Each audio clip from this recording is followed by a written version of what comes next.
Today on That Ninja Show, we are back. And we're going to talk about a couple of things that I got in for mail call, part of my collection flex, so to speak. We're also going to talk about interviews. Going to talk about some interviews that I want to do, and hopefully another surprise interview. Hopefully maybe another one after that. We'll see. And then we'll also talk about... we're also going to be talking about the stuff that's been hitting out on media lately, as far as there's been some more Blu-ray releases that should be pretty awesome to see and keep your eyes out for. Also, we're going to talk about my review of the Netflix series House of Ninja, not ninjas. I don't know why they use that. Kind of makes me think back about Tropic Thunder, where, Al Pacino talks about, well, you'll see. And then we'll also talk about what's upcoming in the pipeline. So here today on That Ninja Show, Shadow Warrior Collectors, it's time to get ready for another episode. Let's watch it go.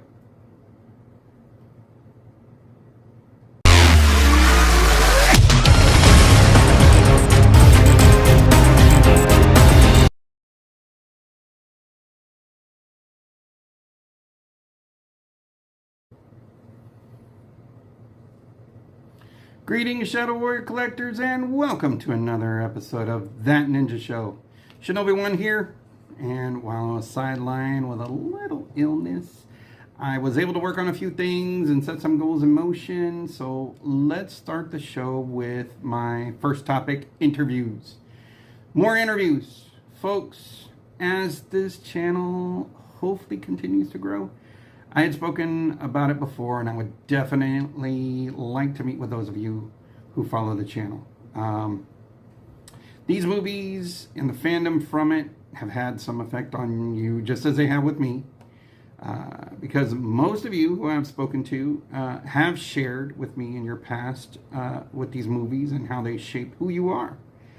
A lot of us have that common ground where we both, where we all kind of grew up with these movies, and they've all been a natural stable for us through the years. So, whether you got into martial arts or the movies or collecting, these movies and TV shows have had some effect on you. And because you're here today, you're subscribing, you're, giving me feedback, you're commenting, and there's still a passion for these movies. We've seen that. It's apparent, in the interview that I had with Sam, you can see that we still all love these movies. You still see him as he goes to events. There's still fans that are out there getting their posters signed by him, or wanting to take a picture with him, or wanting some time with him like I did, and so I do want to interview you, the watchers and Shadow Warrior Collectors that are here. I definitely want to meet with you. Zoom call is always a good time. But as far as like my hot topics that I would love for y'all to answer to, and even if you wanted to, you could post some of it in the comments below of this video. But there's four important questions that I'm going to ask each of you when if you decide to want to do an interview with me, or just have like a chat on Zoom sometime. My top 4 questions that I want to ask is, 1, what is your favorite ninja movie or TV show? We all have that common ground. Could be Revenge of the Ninja, could be Ninja 3, could be The Master. It could be even some stuff even prior to the 80s, craze. So, and then from there, what I'm going to ask is, do you collect anything from that show or movie? And what do you collect? And what would you like to share? If anything. Some of y'all collect swords and tools. Some of you collect movie posters, t-shirts, photographs. Some of you actually go to some of the areas where these movies and TV were filmed, just to kind of, reminisce about these landmarks. for these movies or TV shows. So would love to see that. My next question would be, have these movies influenced your life in a certain, for you to take a certain path in your life? A lot of us saw these movies and wanted to train in ninjutsu or martial arts in general. So a lot of us have taken that path. Some of us have, decided they wanted to be in movies or be a stuntman or something. So with that, I want to know. I want to know what your background is on this. And then, of course, what do you see for the future of ninja fandom? 4 simple questions. Plus, if you have a ninja outfit and you wish to wear it during the interview, go for it. You know I am. So, look for me to be starting to contact some of you soon. Or if you wish to sit down and have a chat on Zoom sometime, email me or comment below, and let's start having some discussion soon. My cat's talking to me right now, yeah. Anyway, for other interviews, I'm going to try and get some others lined up. I really had a great time talking with Sam, and I'm hoping to meet with other notable people that were involved in these movies and or TV shows that we grew up with. So look for that to happen as well. But for right now, comment below if you want to answer some of these questions, and if you'd like to meet up. I really would like to talk to you. I really would like to have a Zoom conversation and just kind of meet up, and we kind of go from there. So with that, on to the next thing.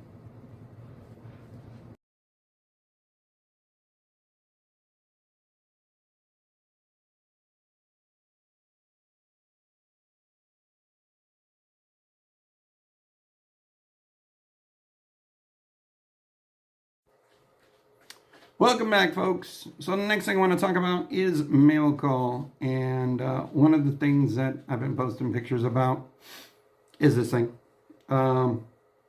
This is what I refer to as the flea market find. It was pretty beaten up. As you can tell, this is, looks like the suka was recycled because it's got extra holes in it. I did not do this.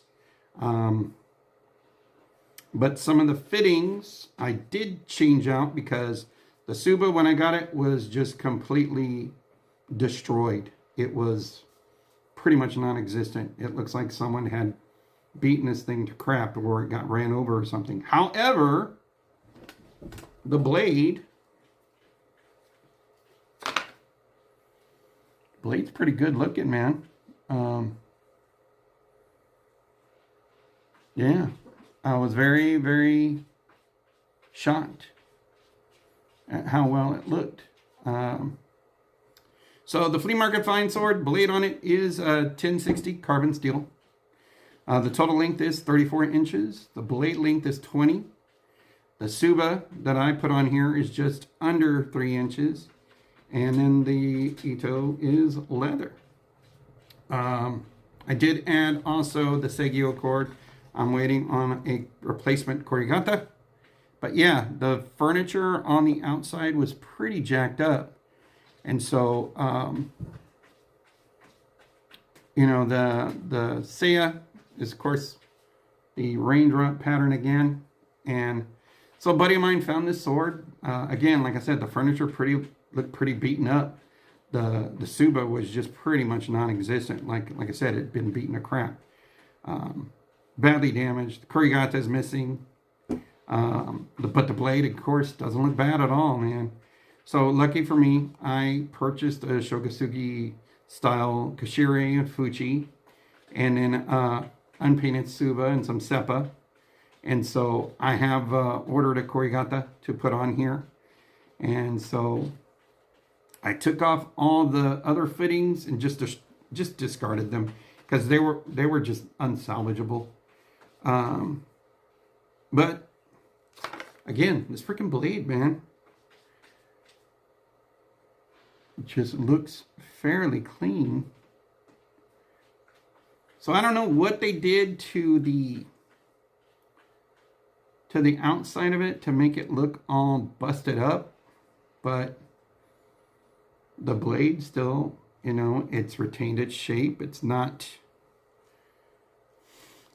bent. There's barely any, if any, scratches. Maybe just one or two, maybe little scratches here and there and stuff. But other than that, it looks pretty good. So, the sword furniture that I got of sword fittings, I got off of eBay. Some guy was selling it on eBay for like the whole set for a reasonable amount of price. So I was originally going to try and find find another sword to make it look a little more Kosugi authentic. And my buddy told me about this one, and so I went with him down to the flea market and saw it and made a reasonable offer, because I told him, hey, dude, as is, it's, the blade's great, but the rest of it is pretty messed up. So made a pretty decent offer, and it was pretty good. So brought this puppy home and started working on it. And so this is now my little carry around sword, so to speak. So I love it. And I keep saying so a lot. God dang it. Anyway. Yeah. But that's the blade itself, the sword. That's my carry around. Anyway. We'll be posting some more pictures and stuff. And then, of course, I'll do a picture of all my Ninja Toe collection. There's still a few that I'm looking to get a hold of here and there and stuff, but that's got to take care of some other things first. Yeah. Anyway, on to the next thing.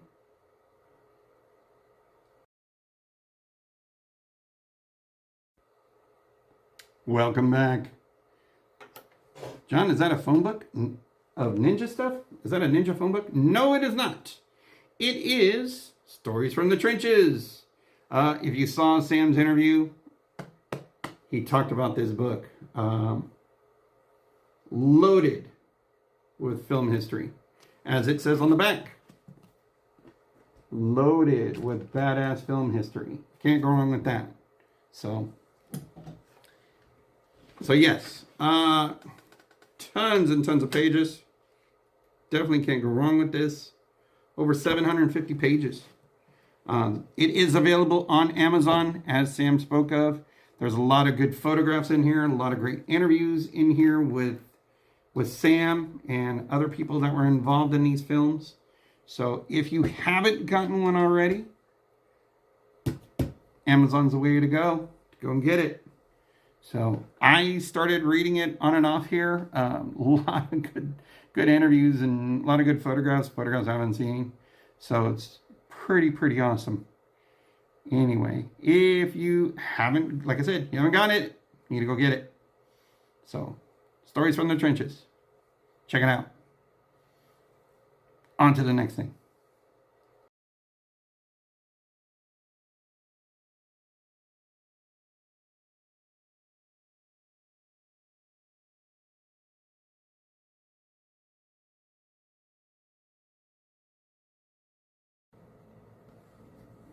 Welcome back, folks. Alrighty, so Ninja Media. There's a lot of stuff that's coming out lately that it's been a pleasant surprise. We have Shinobi No Mono that's coming out as a Blu-ray release, and that I will post the link about. I got that information from Keith J. Rainville out of vintageninja.net. Haven't seen Keith's website, you need to get on there and check it out. But yes, he posted the link about that. That's coming out. Also currently on Netflix. House of Ninja. House of Ninja, 8 episodes. One hell of a series. I really think it's off to a good start. It does tie in a little bit in the lore of Hattori Hanzo and Fuma Kotaro and the mysticism that followed their history. So it's a really good series. I really loved it. It had a really good start, and then of course episode 4 just really kind of has like a little it peaks at episode 4 and comes back a little bit, and then yeah, as we finally get closer to the last few episodes, it just really turns it up. I'm super stoked because it does leave an opening for season 2. I just hope that Netflix doesn't wait forever and a day to bring us season 2. So look for that on Netflix if you haven't already. Check it out. Please post your comments below on what you thought about it. I give it like 4 Shokasugis up, 4 Shokasugis out of 5. So we've got next week. We've got Shogun. Kind of worried about it because it looks a little woke. Yeah. So I'm gonna hold my tongue on that one and not really say too much about that until I really get my feet wet with that pool. So, but I have concerns. I really do. Just seeing the trailer just kind of makes me a little bit leery of it. But yeah, House of Ninja, you need to see it. If you haven't seen it already, get out there onto Netflix and watch it. And then if you have, let me know what you think in the comments below. Please let me know. I really want to hear more feedback. I enjoyed it. The character that I really dug and that cracked me up the whole time was the wife. The wife in spoiler alert, if you haven't seen it yet, this is your chance to turn stuff off or put it on pause or fast forward until I give this sign. And then the spoilers are over. So if you're one of these people that's like, I can't hear anything about spoilers. Right now I'm about to give away some information. So if you don't want to know about it, wait until you see this again. All right? So here we go. So the reason I like the wife is because you can tell that she is a ninja that is, she's a shinobi. They refer to themselves as shinobi and not ninja. They really kind of feel like ninja is sort of a connotative or a generic term about what they do. So they refer to themselves as shinobi.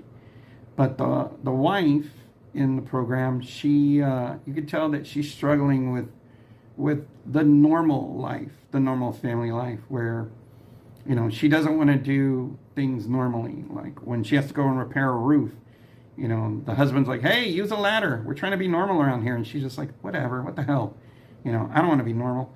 She goes to the grocery store and she kind of steals small little items like spices and stuff just for the sake of, you can tell it's not for necessity, it's for the sake of just kind of keeping her edge on her. So when this Bureau of Ninja Ministry or whatever reaches out to her for a job, she's all over it. The husband, on the other hand, is just trying to live a regular life. So as soon as she gets offered, she's like, hell yeah, I'm all over that, like a cheap suit or a good ninja suit, so to speak. Back to Zori Crafts. I'm always going to give them a plug. Anyway. So she cracks me up because she just has that I don't want the mediocrity. I don't want the normal life. I want to stay on edge. I want to keep my senses, sharp. So I dig her character the most. She has a good sense of humor to her, but she's also a badass. I would not mess with her, not for a second. So I'll leave it at that. If you haven't seen it, you need to go see it. And then for everybody else that wanted to be spoiler free, that's for you. So yes, if you haven't seen House of Ninja, tune into Netflix, go see it, like, comment this video. Let me know what you think about House of Ninja. I really want to hear more people's feedback on it. I am planning on watching it again this weekend after I do some more video work for the next few episodes. So if you haven't seen it, go see it. And then, of course, we've got Shogun, I believe, next week. So there'll be my reaction to that as well in the near future. Anyway, on to the next thing.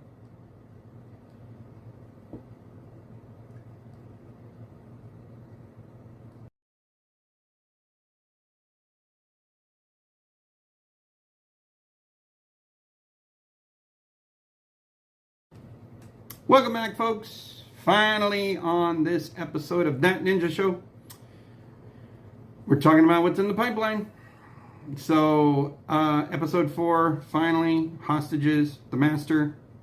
We're going to be doing that very soon. I also want to mention, speaking of The Master, Sho Kosugi has done a Q&A session about The Master. 3 videos. I'll post the links to them in the comments below. He answered 2 of my questions in video 2. Rock on! That's not a spoiler alert thingy. But anyway, I was super stoked. And then also he remembered me from when I asked him about Revenge of the Ninja. So I don't know if he's watching, but Master Kosugi, if you are watching, thank you, sir, for answering my questions. I really appreciate you. You are the man. And you're the reason why I created this channel. It's because your movies, with Sam's input, with everybody else that was involved in these movies, they had a profound effect on me, as you can tell.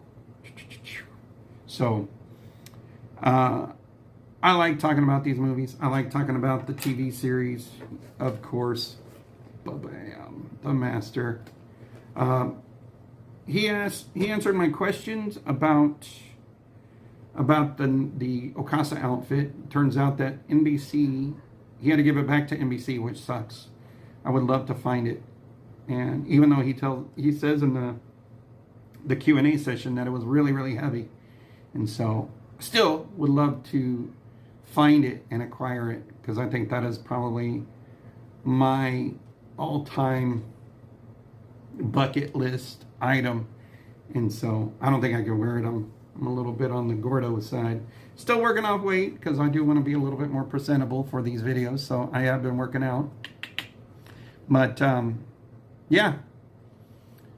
He also goes into some detail about his friendship with Lee Van Cleef. And there was a moment there where you could tell that Lee's presence and not being here with us anymore has had an effect on Sho. And I really take that to heart, because yeah, Lee Van Cleef was one of my favorite actors, without a doubt. So to see that he had that effect on Sho, I've never seen Sho express that kind of emotion for someone. So Lee must have had a really good positive effect on his life. So much respect to Sho. Much respect, of course, to Lee Van Cleef and his family. Rest in peace. And, you know, my thoughts and heart goes out to his family always.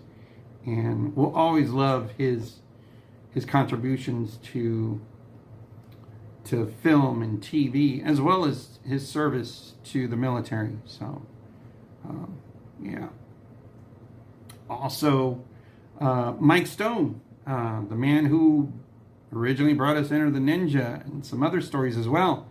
Mike has been doing a lot of videos recently talking about his past. I know I've talked about this before, but he's putting out some really good material. If you haven't been on his channel yet, I will also post a link at the bottom to his channel. Give it a look-see. If you want to look at, you know, the progression of films from Enter the Ninja to American Ninja and so forth, Mike's the man to talk to, you know, and Mike's the man to look into and see his history. Also to talk about, you know, his time in martial arts. Definitely tune in if you haven't already. So links will be provided below. And yeah, with that, more interviews on the way. There's one particular surprise one in store that I'm looking forward to, and some people know about it, but I've told them to not talk about it yet. So you'll see when I do it. This video will go up this weekend. Next week will be the Master. I'll probably be in my black ninja outfit, my Revenge of the Ninja outfit, in honor of. I think that's what I'm going to do. Kind of switch out things. You know what time it is when it's like regular news stuff. Shinobi 1 outfit. When it's the Master, I'll probably be wearing the Revenge of the Ninja garb for that. So kind of switch things up. Have a little bit of fun with this. Since I've got both outfits, why the hell not, right? Anyway, and then yeah, just tune in, like, comment, subscribe, hit the little bell so you know when I'm posting stuff. Thank you to those who are here. Your presence is greatly appreciated. Thank you to everyone who likes and comments. Your feedback, it reaches me and it is greatly appreciated, and I love it. I can't thank you guys enough for being here. I only hope that, yeah, you'll still keep tuning in, and hopefully, you know, this channel will continue to grow. On that note, Shinobi 1, signing off. My cat's talking to me. Gotta go. Take care.